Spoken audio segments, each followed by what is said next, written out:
prince in Egypt. But what kept him alive? That dream. When they threw him into the pit, it's like, this is not what I saw in my dream. No, he can't end here. When he went to Potiphar's house, he was controlling everything in that Potiphar's house to the extent that the wife of, do you know how beautiful the Egyptian princess can be? She was no slouch. She was a good-looking woman. She said, sleep with me. He said, how can I do this evil? Because I know what God has promised me. If I stumble here, I might compromise the promise of God. I cannot. Amen. He didn't say you ain't good looking. He didn't say that. He said, how can I sin against God? So he didn't settle, because that's not what he saw in his dream. When they threw him into prison, he didn't even fight it. He said, maybe this is the part of the plan of God to get me to that place. Amen. And they put him in control of everything in the prison. He didn't settle there. He still believed, I know what God showed me. I saw my brother bound down before me. I don't know how they can come and bow down before me in this prison, but if this is where they will meet me and bow down, I still believe that dream will come to pass. He kept functioning. That is the point of being diligent, not driven. When you are driven, you are looking outside for motivation. You are looking and copying what everybody else is doing. And that's what is killing us in this city. Especially among we African descent who are here. We look at what everybody else is doing. Oh, what is the latest? How's everybody making money now? Oh, now they are opening laundromat. Oh, let me go and open laundromat too. Oh, what is the latest thing? Oh, they're selling beauty supply. Oh, let me go and start selling beauty supply. Did you have the aptitude for that? I told people, I said, I don't care if they pay nurses $78 or $200 an hour. I said, I can't be one. I said, I'm too frank. If I'm nursing a lady who has a problem and they told her, don't eat this, and I come and I check her and I saw some ice cream cones hidden under her bed, I must say something that will get me fired. So I know I have compassion, but sometimes I don't say so myself. I would have said something that is the truth, but it will hurt to the person I'm caring for. And in America, they say, that's none of your business. Yep. And they can report you and write you up for that. For offering your opinion when nobody sought it. So I told people, I call out to be a nurse. I know that's not my giving.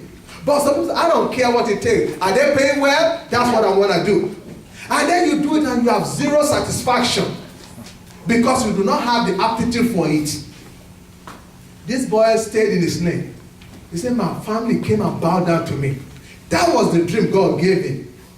And why just stay in his lane and just resting? And that is part of being diligent. Just rest.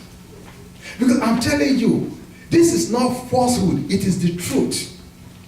As a child of God, when you believe that God will do what He has promised you, if you really believe it, you cannot die until God fulfill it. Amen. I'm telling you, there's a place in the Bible, I read it, but I've not seen it. Because sometimes the different edition of Bible use different words. But I remember reading it in one of my editions, where the Bible said Moses thanked Aaron for taking off his priestly garment before going on the mountain. Because the Bible said Aaron took up the priestly garment before going on the mountain to die. Why? As long as he has on that robe of righteousness as a priest, he couldn't die. There was a place. God was killing people left and right. And the Bible said Aaron ran into the midst of the living and the dead and interceded, and God stopped killing people. The strongest force in the whole world is a man who made his mind up, saying, whatever the purpose of God in my life must be achieved before I die. You come into this world with that promise. That's why your fist was clenched. You are not supposed to die until you are exhausted. You are supposed to die empty. And as long as you keep that promise about God for you, to be diligent on what God has told you, to be diligent on the purpose of God for you. I don't care what He has told other people, but for me, what He has told me, I'm going to be diligent. Yes. He told me that this morning, when I was trying to get in the car, I look at the weather, I'm like, man, I hope our people showed up this morning. Then I realized, you know what? This place is already prepared for. Either anybody show up or we don't even show up. They've collected their money. If it's the two of us who show up today, you know what? We're going to be diligent. Yes. Why? It's not about where we are now.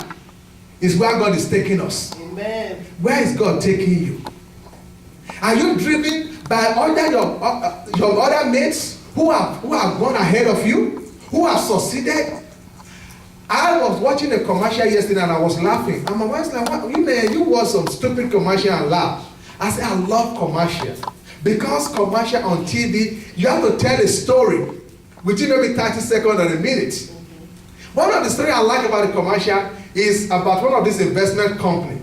They show this guy running, and he's running, slow and steady. Then they will show this other guy. He will just come and like a blaze, just overtake him, and be gone. But the guy who was slow and steady, we catch up with that guy where he was panting and just breathing hard. Why? Slow and steady wins the race. Life is a marathon.